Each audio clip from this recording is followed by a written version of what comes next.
Imaginez un endroit où le niveau de vie est inférieur à 1 € par jour. Cet endroit, c'est le Burundi, le pays le plus pauvre et le plus défavorisé du monde.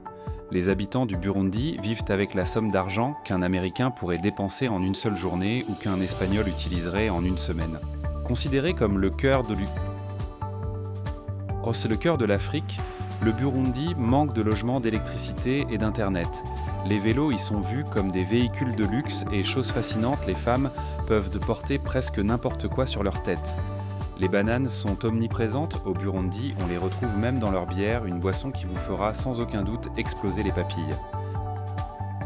Ce ne sont là que quelques-unes des choses extraordinaires qui vous attendent. Alors installez-vous confortablement, détendez-vous et préparez-vous à être surpris par ce qui se passe au Burundi. Au Burundi, en dehors des zones urbaines, la plupart des gens n'ont pas de logement fixe. Ils vivent toute l'année sous des toits de chaume ou dans des huttes de fortune. Ils n'ont pas non plus les moyens de s'acheter des lits et doivent donc dormir à même le sol. Heureusement, le Burundi est situé dans une région tropicale, ce qui leur évite au moins de geler la nuit. Combien de jours pourriez-vous tenir sans téléphone, sans internet ou sans Wi-Fi ? Au Burundi, seulement 7,6% des foyers ont l'électricité. Le pays a également le plus faible accès à Internet au monde, avec seulement 3% de la population capable de se connecter. Très peu de gens peuvent se permettre d'acheter un téléphone portable. Et lorsqu'ils ont besoin de recharger leur batterie, ils doivent se rendre dans une boutique pour le faire. Les personnes habituées à voyager en voiture, en bus, en train à grande vitesse ou en avion hésiteraient sans doute si elles devaient maintenant se déplacer à vélo ou à pied. Pourtant, la plupart des Burundais se déplacent en marchant.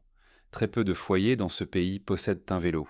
Le vélo est considéré comme un article de luxe au Burundi comparable à une Mercedes-Benz ou une BMW dans d'autres pays. Pour cette raison, au Burundi, un homme qui possède un vélo est perçu comme très riche et n'a aucune difficulté à trouver une épouse. Le vélo est devenu un rêve pour la majorité de la population locale. Le moyen de transport le plus courant au Burundi est la cage à cochons.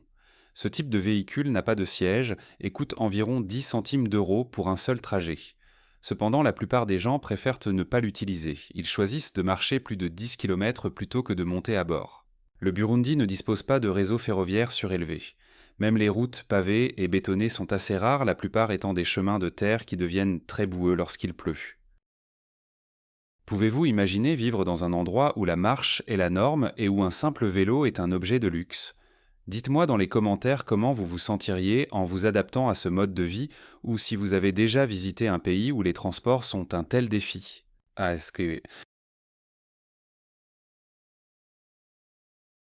Dans de nombreuses régions du Burundi, le manque d'électricité, d'eau et d'internet est normal. Toute activité dans les rues s'arrête après 18 heures.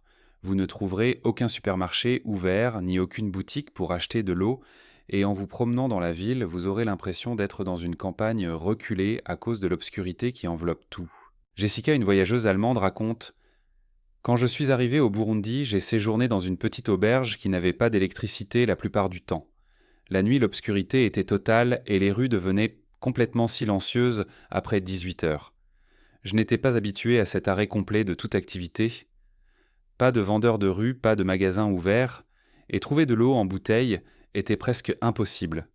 Je transportais toujours des bouteilles d'eau supplémentaires avec moi car même les petites échoppes fermaient en début de soirée.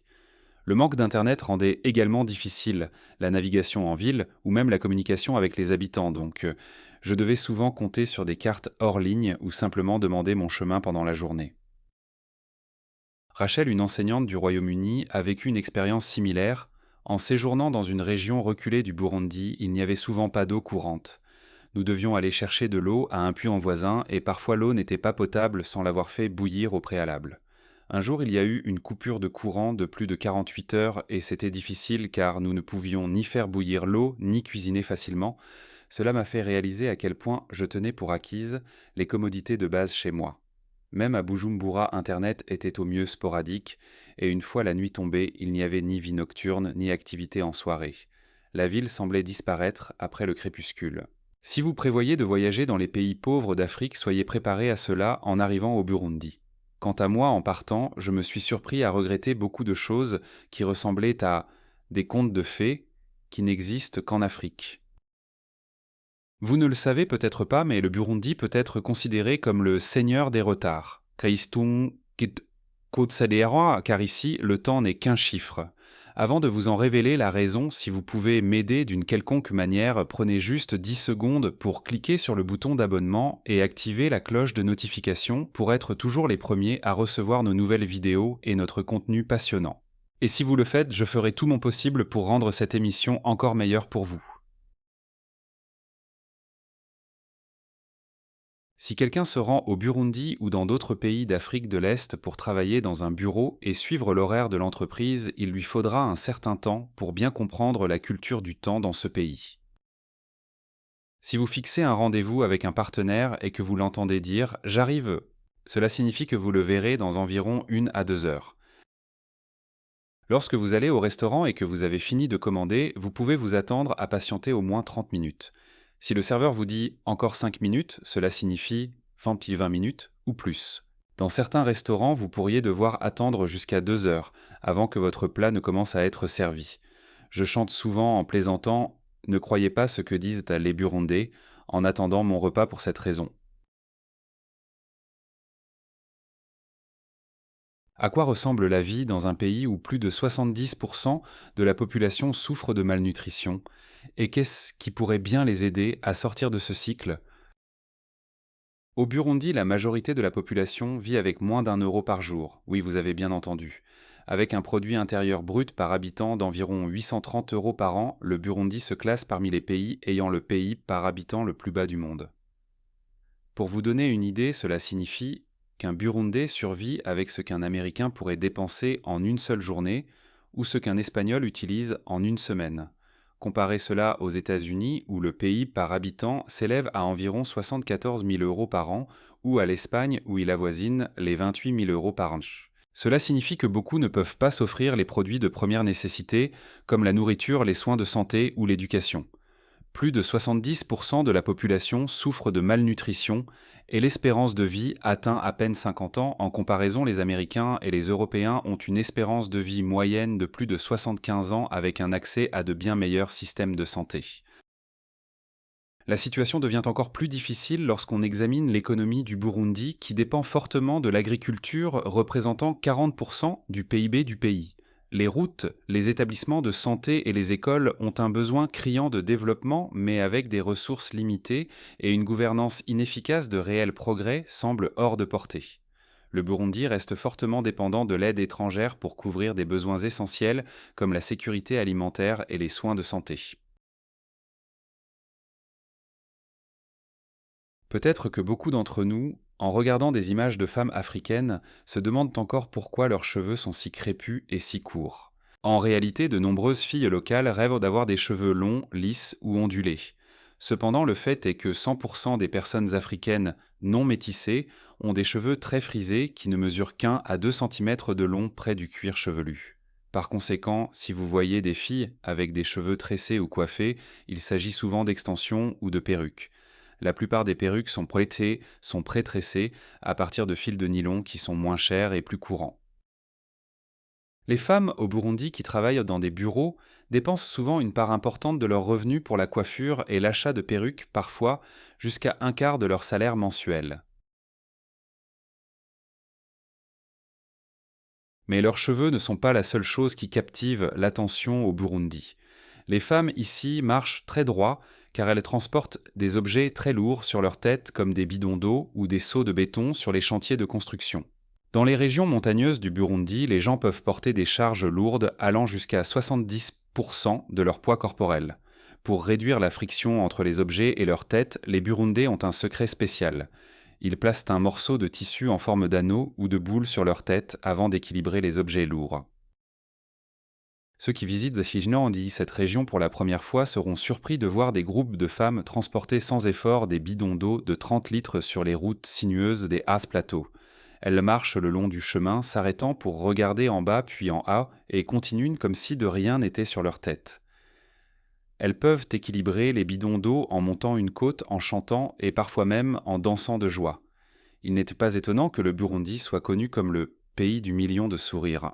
Une voyageuse française en voyage culturel au Burundi a observé que ces femmes se déplaçaient avec une telle aisance et une telle précision que cela semblait être une compétence longuement pratiquée. Un instant elles chantent, l'instant d'après, elles équilibrent un seau de béton et le font paraître tout à fait naturel, a-t-elle déclaré. La voyageuse elle a été particulièrement impressionnée par la capacité des femmes à porter des objets pesant jusqu'à 70% de leur poids corporel. Lors d'un mariage, la famille de la mariée ici n'exige pas de cadeaux de grande valeur, ni que le marié achète une maison ou une voiture. Si un homme épouse une femme, il lui suffit de lui donner une houe, car, dans leur culture, la houe est un outil important pour produire de la nourriture. Elle représente l'espoir pour l'avenir que le couple travaillera dur et aura de quoi manger et se vêtir. Si les conditions sont bonnes, l'homme peut également donner une vache à la famille de la mariée. Cependant, au Burundi, les vaches sont le bien le plus précieux et la plupart des gens n'ont pas les moyens d'en acheter une, donc donner une houe est un choix plus économique. La culture du Burundi bat au rythme de ses tambours. Mais ce ne sont pas n'importe quels tambours, ce sont des morceaux d'histoire vivants. Sculptés dans des troncs d'arbres et recouverts de peaux d'animaux, ils sont plus que de simples instruments de musique depuis des siècles. Ils ont porté le poids de la tradition du pouvoir et même de l'identité. Dans l'ancien Burundi, ces tambours étaient au centre des événements royaux et des cérémonies sacrées. Seuls les hommes de famille choisis liés par la lignée pouvaient en jouer. Ce n'était pas seulement une question de compétence, c'était une question d'héritage de respect et d'honneur. Mais ce qui est assez fascinant, c'est que ces tambours n'étaient pas seulement des instruments. Ils marquaient des moments importants de la communauté des célébrations des récoltes à l'intronisation des rois. Leur son profond et retentissant portait un sens. Chaque battement, une histoire, chaque rythme, un rappel de leurs origines. C'est pourquoi l'UNESCO a inscrit le tambourinage burundais au patrimoine culturel immatériel de l'humanité. Cependant, les temps ont changé. Les bouleversements politiques et les défis sociaux que le Burundi a connus au cours des dernières décennies ont menacé cette tradition. La jeune génération est partagée entre les influences modernes et la préservation de ce qui leur a été transmis. Il n'est plus aussi facile qu'avant de maintenir ces traditions en vie. Pourtant, au milieu des difficultés, il y a de l'espoir. Vous voyez, la tradition du tambourinage n'est pas complètement perdue. Elle survit dans les événements culturels et sur les scènes internationales avec des groupes comme les Tambours du Burundi en tête. Leurs performances sont électrisantes, transportant le public à une époque où chaque battement signifiait quelque chose de profond. En les regardant jouer, on n'entend pas seulement les tambours, on les sent battant à l'unisson avec le cœur du Burundi. Quand on pense à la bière, l'orge et le houblon viennent probablement à l'esprit. Mais au Burundi, les choses sont un peu différentes. Ici, l'une des coutumes les plus uniques et intrigantes consiste à transformer les bananes en bière. Oui, vous avez bien lu, de la bière de banane. Cette tradition profondément enracinée dans la culture burundaise montre à quel point les gens sont ingénieux et créatifs, tirant le meilleur parti de ce que leur environnement leur offre. Les bananes sont partout au Burundi, c'est l'une des cultures les plus répandues du pays et les habitants ont trouvé un moyen de transformer ce fruit abondant en une boisson alcoolisée partagée lors des célébrations, des rituels et des rassemblements sociaux. Le processus de brassage, connu sous le nom d'urwagwa, commence par des bananes mûres qui sont pelées et écrasées. Mais c'est là que ça devient encore plus intéressant. Après avoir écrasé les bananes, on les mélange avec de l'eau et on les laisse fermenter. Dans certaines communautés rurales, on utilise encore de l'herbe pendant la fermentation pour accélérer le processus. En quelques jours seulement, le mélange se transforme en une boisson trouble sucrée et légèrement alcoolisée prête à être dégustée. Le produit final était loin des bières claires et dorées auxquelles vous êtes peut-être habitués, mais il a son propre charme unique. La bière de banane n'est pas seulement une boisson au Burundi, c'est une expérience culturelle. Elle rassemble les gens lors des festivals, des mariages et d'autres événements sociaux importants, alors que les hommes et les femmes se réunissent pour partager des histoires, rire et danser. Le goût sucré de la bière de banane ajoute à l'atmosphère animée, rendant ces moments encore plus mémorables. Si vous vous trouvez un jour dans les collines du Burundi, ne manquez pas l'occasion d'essayer cette boisson unique en son genre. Elle pourrait bien vous donner une meilleure compréhension de l'interconnexion entre la terre, les gens et leurs coutumes. Et qui sait, Vous pourriez vous retrouver à lever une calebasse de bière de banane aux côtés des habitants en trinquant à la vie, à la tradition et aux merveilles de ce pays reculé et magnifique. Oh, c'est... Les bananes ne sont pas seulement un aliment de base ou l'ingrédient clé de leur bière de banane unique. Elles sont aussi un symbole de la résilience et de l'ingéniosité du peuple burundais. Le transport des bananes dans ce pays est un spectacle à voir et il ne ressemble à rien de ce que vous pourriez imaginer. Imaginez ceci de vastes collines, des chemins de terre accidentés et pas de chemins de fer ou d'infrastructures fiables. Pourtant, d'une manière ou d'une autre, les agriculteurs parviennent à acheminer leurs récoltes au marché, souvent en n'utilisant rien d'autre que des vélos. Et ce ne sont pas de simples vélos pour des promenades que tranquilles ou des trajets quotidiens. Ils sont transformés en bêtes de somme portant des charges qui sembleraient impossibles à équilibrer ou même à transporter. Ici, l'agriculteur moyen ne conduit pas de camion ni ne charge ses marchandises dans un train. Au lieu de cela, il empile d'énormes régimes de bananes, parfois des centaines à la fois, sur son vélo créant des montagnes jaunes et imposantes de fruits. Les bananes sont empilées si haut que c'est un miracle qu'elles ne tombent pas alors que ces hommes pédalent lentement sur des sentiers étroits et rocailleux. Et ce n'est pas seulement pour une courte distance.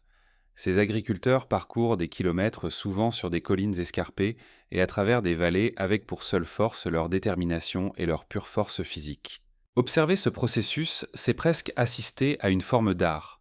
Il y a une certaine grâce dans la façon dont ils manœuvrent ces vélos chargés de bananes, maintenant l'équilibre et la concentration sur des chemins à peine praticables à pied, à pied et encore moins pour de si lourdes charges. Les agriculteurs ont appris à improviser avec le peu qu'ils ont, et c'est là que leur véritable résilience brille. Ces voyages, bien qu'épuisants, sont essentiels. Ils représentent la survie. Amener leurs bananes au marché signifie de la nourriture sur la table, des frais de scolarité pour leurs enfants et un sentiment de fierté pour leur dur labeur. Les bananes dominent peut-être le paysage, mais le café occupe une place spéciale dans le cœur de la nation. Les collines verdoyantes et luxuriantes de ce pays africain méconnu produisent certains des meilleurs grains d'arabica au monde. Si vous avez déjà dégusté une tasse de café riche et aromatique, il y a de fortes chances que ces grains proviennent des montagnes du Burundi. Le secret du café exceptionnel du Burundi réside dans son sol volcanique et son climat idéal. Des journées chaudes, des nuits fraîches et juste ce qu'il faut de pluie. Cette combinaison crée des grains avec une acidité vive, des notes florales et des saveurs complexes, offrant un avant-goût des hauts plateaux du pays dans chaque tasse. Les plantations de café couvrent les collines ondulantes du Burundi, stimulant l'économie locale. La plupart du café du Burundi est cultivé par de petits agriculteurs qui cueillent méticuleusement chaque cerise de café à la main pour garantir la meilleure qualité. Malgré leurs outils rudimentaires, ces agriculteurs ont cultivé un produit de renommée mondiale, faisant du café l'une des principales exportations du Burundi. Des générations de Burundais ont grandi en s'occupant des caféiers, transmettant les compétences nécessaires pour produire des grains de première qualité. Alors que le pays est en difficulté, leur industrie du café continue de briller, contribuant à la culture mondiale du café de manière que beaucoup ne soupçonneraient pas. Sarasi Mujampla, J'ai voyagé dans de nombreux pays producteurs de café, mais le Burundi est différent. Le paysage, les gens et la culture autour du café ici semblent si bruts et authentiques. Il y a de la fierté dans chaque tasse et je pouvais sentir la différence. Ethan, Royaume-Uni. Passer un après-midi avec une famille locale à apprendre comment ils récoltent et transforment le café était inoubliable. Le soin qu'ils y mettent montre pourquoi le café burundais est si réputé. David, États-Unis. C'est poétique. Comment une petite nation enclavée peut produire quelque chose d'aussi exquis malgré ses défis. Ce petit pays d'Afrique de l'Est, autrefois recouvert de denses forêts tropicales, a subi d'importants changements au fil des ans. À mesure que la population augmente et que la demande de terres agricoles s'accroît, une grande partie de ces forêts a été transformée en savanes et en terres agricoles. Dans les régions plus élevées et plus reculées du pays, de petites parcelles de forêt subsistent encore bien qu'elles diminuent d'année en année. Cela a exercé une pression croissante sur les terres, car les familles travaillent dur pour cultiver de la nourriture et subvenir à leurs besoins. Malheureusement, l'expansion de l'agriculture a également eu un impact sur la faune du Burundi. À mesure que les forêts cèdent la place aux cultures, les habitats naturels de nombreuses espèces animales se réduisent. Les forêts, autrefois florissantes, qui abritaient une grande variété d'animaux sauvages, sont progressivement remplacées par des terres ouvertes laissant aux animaux moins d'endroits où vivre. En conséquence, certains animaux se rapprochent des établissements humains à la recherche de nourriture. Dans un pays où de nombreuses personnes sont confrontées, Sambello, à des problèmes de sécurité alimentaire, certains individus dépendent de la nature comme source de subsistance. Pour de nombreuses familles, l'agriculture seule ne fournit pas assez de nourriture, alors elles se tournent vers les forêts et les savanes pour survivre. Bien que cela puisse se comprendre dans des circonstances difficiles, la dépendance croissante à la cueillette constitue un défi pour les populations animales locales. Cela a entraîné un déclin de certaines espèces affectant la biodiversité qui fait partie de l'écosystème du Burundi depuis des générations. Maintenant que nous savons où se trouve le Burundi et à quel point son territoire est petit, plongeons dans l'une de ses merveilles naturelles les plus remarquables, le lac Tanganyika. Mais ce n'est pas n'importe quel lac. C'est le deuxième plus grand lac d'eau douce au monde en volume et le deuxième plus profond, seulement dépassé par le lac Baïkal en Russie. Imaginez un instant une immense étendue d'eau s'étendant sur 4 pays: le Burundi, la Tanzanie, la Zambie et la République démocratique du Congo, couvrant une superficie d'environ 32 900 km². C'est plus grand que le Burundi lui-même, avec des profondeurs plongeant à près de 1470 mètres. On a l'impression de regarder dans un abîme. Mais qu'est-ce qui rend le lac Tanganyika si spécial au-delà de sa taille stupéfiante? C'est l'une des plus grandes réserves d'eau douce de la planète, mais c'est aussi un sanctuaire pour une vie unique. Le lac abrite plus de 250 espèces de poissons qui n'existent nulle part ailleurs sur Terre. Imaginez ça, un monde sous-marin regorgeant de créatures vibrantes et exotiques nageant dans les profondeurs du Tanganyika. Pour les amateurs d'aquariophilie et les chercheurs, ce lac est un paradis vivant foisonnant de vie qui éblouit les yeux par ses couleurs brillantes et ses comportements inhabituels. Mais le lac Tanganyika ne se résume pas aux poissons. Il y a quelque chose de plus profond ici, quelque chose qui relie les gens à cette merveille naturelle d'une manière difficile à mettre en mots. En explorant le Burundi, nous découvrons une affirmation intrigante qui pourrait surprendre même les voyageurs les plus expérimentés, le lieu de naissance potentiel du Nil. Vous connaissez le Nil, le plus long fleuve du monde qui traverse les paysages emblématiques de l'Égypte et se jette dans la Méditerranée. Mais où ce fleuve légendaire prend-il réellement sa source? Alors que beaucoup considèrent le lac Victoria en Ouganda comme la source du Nil blanc, les Burundais racontent une autre histoire. Ils croient que le Nil prend sa source dans le sud du Burundi, au pied du mont Kikizi. D'une modeste source, la rivière Ruvironza s'écoule rejoint la rivière Ruvubu, puis finalement le lac Victoria. Si cette théorie est juste, le Burundi pourrait abriter la véritable source du Nil, une grande fierté pour le peuple burundais. Pour les voyageurs curieux, ce n'est pas seulement un fait intéressant, c'est une chance de visiter l'un des endroits les plus uniques au monde. Dans la beauté sauvage du sud du Burundi se trouve la source du Nil, un lieu marqué par une simple pyramide de pierre commémorant ce que les Burundais croient être la véritable origine du Nil. Peu de touristes s'y rendent, mais ceux qui le font vivent une véritable sensation d'aventure et d'émerveillement. Ce qui le rend encore plus attrayant, ce n'est pas seulement la destination, mais le voyage lui-même. Les paysages préservés du Burundi offrent un contraste saisissant avec les hauts lieux touristiques populaires. En voyageant sur des routes pittoresques et hors des sentiers battus, vous êtes immergé dans les coutumes et les cultures locales rarement vues par le monde extérieur. Les gens sont accueillants, désireux de partager leurs histoires et leur fierté de leur lien avec l'histoire du Nil. Vous n'en avez peut-être pas beaucoup entendu parler, mais Gitega occupe une place unique dans l'histoire et l'avenir du Burundi.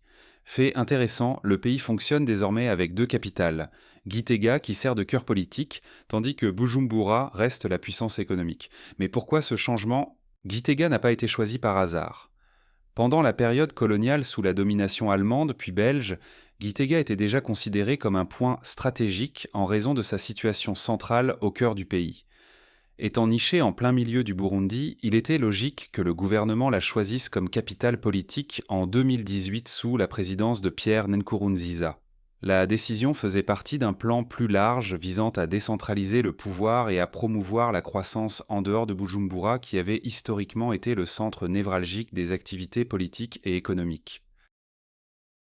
Comme pour tout changement majeur, les avis sur cette transition ont été partagés. Un point de discussion est le palais présidentiel qui a été construit à Bujumbura avec un investissement important de partenaires internationaux quelques années auparavant. Alors que Bujumbura reste le visage des activités économiques du Burundi Gitega, offre quelque chose de différent. Pour le voyageur, c'est une chance de voir une ville hors des sentiers battus, riche en culture, en histoire et en tradition. Gitega offre une expérience plus calme et plus authentique par rapport à la vie trépidante d'autres capitales, permettant aux visiteurs de se connecter véritablement avec les coutumes et les habitants locaux. Gitega abrite les tambours royaux et les danses traditionnelles qui sont au cœur de la culture burundaise. Ces cérémonies profondément enracinées dans l'histoire de la nation ne sont pas de simples spectacles, elles sont une célébration du patrimoine de l'identité et de la communauté, marquant des moments importants dans le parcours de la nation. Cette partie du Burundi n'est pas tape à l'œil, mais elle est brute et réelle. Si vous êtes quelqu'un qui aime découvrir des endroits que la plupart des touristes ignorent, Gitega est un joyau à explorer. Et puisque nous parlons de l'une des capitales, il est juste de parler de l'autre, n'est-ce pas? Notre prochaine destination est donc Bujumbura. Bujumbura, bien que n'étant plus la capitale politique du Burundi, reste la puissance économique du pays. Nichée sur les rives du lac Tanganyika, c'est une ville animée, pleine d'énergie et de contrastes mêlant l'agitation urbaine à un charme rural décontracté. Les rues vibrent d'activités, en particulier autour du marché central, le cœur battant de la ville. Ici, les commerçants et les vendeurs proposent de tout, des produits frais aux articles artisanaux, mettant en valeur les compétences vibrantes des artisans burundais. Le marché est plus qu'un simple lieu de shopping, c'est là que vous pouvez vraiment ressentir le rythme de la ville à travers l'atmosphère animée et les négociations amicales. Cependant, Bujumbura est une ville de contraste. Alors que son commerce prospère, certains quartiers sont confrontés à des problèmes d'approvisionnement irréguliers en eau, en électricité et d'infrastructures. Malgré ces obstacles, les habitants de Bujumbura restent résilients, tirant le meilleur parti de leurs ressources et faisant preuve d'un fort esprit de persévérance. Pour ceux qui s'intéressent à l'histoire et à la culture, le musée vivant de Bujumbura offre un aperçu fascinant du riche patrimoine du pays.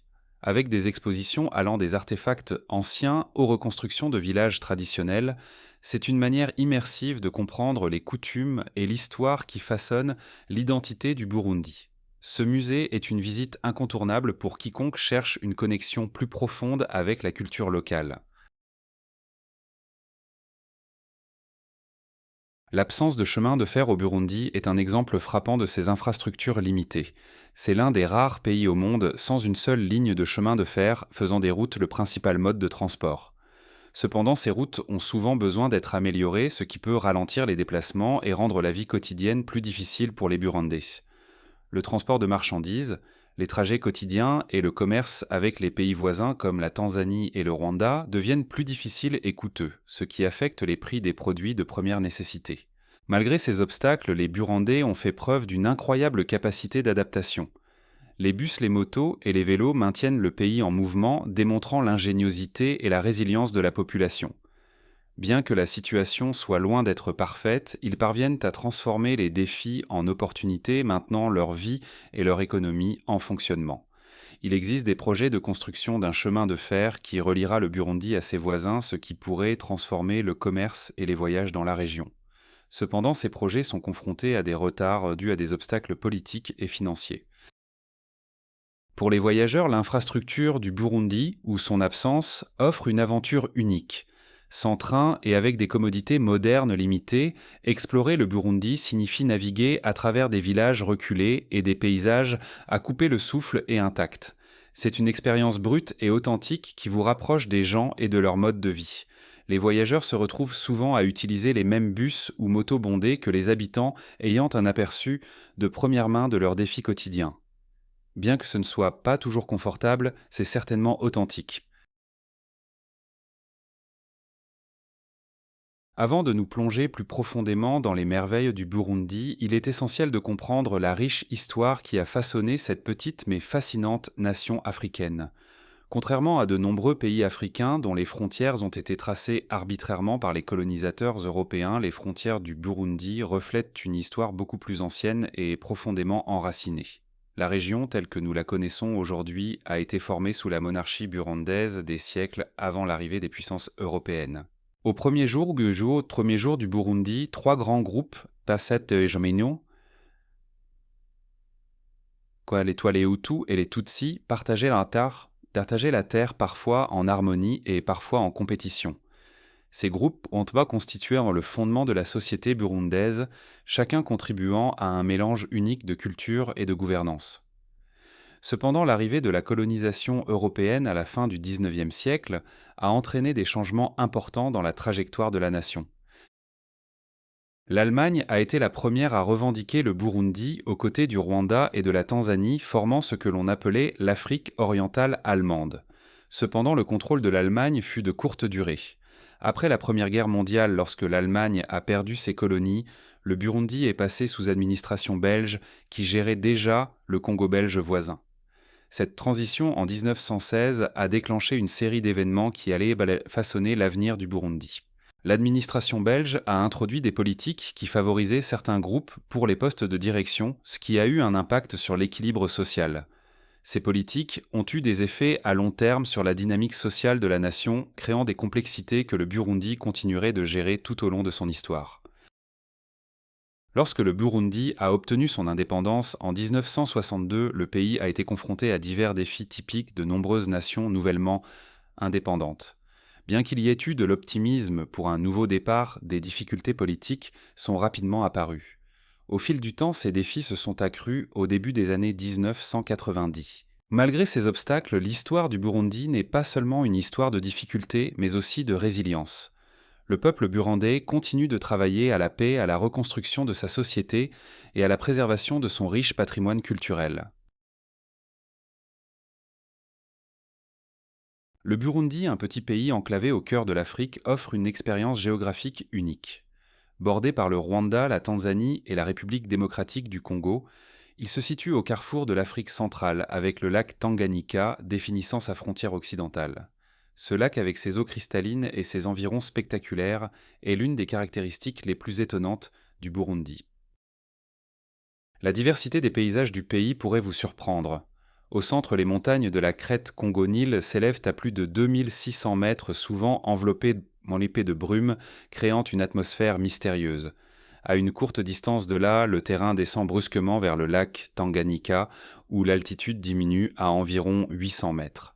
Ce contraste donne naissance à tout des collines luxuriantes aux vallées profondes, donnant l'impression de voyager à travers plusieurs pays en une seule journée. Bien que proches de l'équateur, les montagnes du Burundi offrent un climat agréable toute l'année avec des températures moyennes d'environ 20 degrés Celsius, parfait pour ceux qui aiment la nature sans la chaleur intense. Pendant ce temps, les zones plus basses près du lac ont une atmosphère plus chaude et tropicale, mais la chaleur est rarement écrasante. Bien qu'il ne couvre que 27 000 km², plus petit que la Belgique, le Burundi abrite plus de 11 millions de personnes, ce qui en fait l'une des nations les plus densément peuplées d'Afrique. Cette densité crée une énergie vibrante avec une vie qui bourdonne partout où vous allez des villes aux zones rurales. C'est un mélange dynamique de tradition et de modernité dans un espace compact. Pour les voyageurs en quête de quelque chose hors des sentiers battus, le Burundi est un joyau caché. Si vous avez aimé la vidéo d'aujourd'hui, veuillez cliquer sur le bouton j'aime et n'oubliez pas de vous abonner à la chaîne. Votre soutien compte beaucoup pour nous. Cliquez sur la vidéo qui apparaît sur votre écran en ce moment. Je suis sûr que vous allez adorer ce contenu. Commentez ci-dessous le prochain pays que vous souhaitez voir présenté sur notre chaîne. Merci beaucoup d'avoir regardé et à bientôt dans la prochaine vidéo. Si vous avez aimé la vidéo d'aujourd'hui, n'hésitez pas à cliquer sur le bouton j'aime et n'oubliez pas de vous abonner à la chaîne. Merci beaucoup d'avoir regardé et à bientôt dans la prochaine vidéo.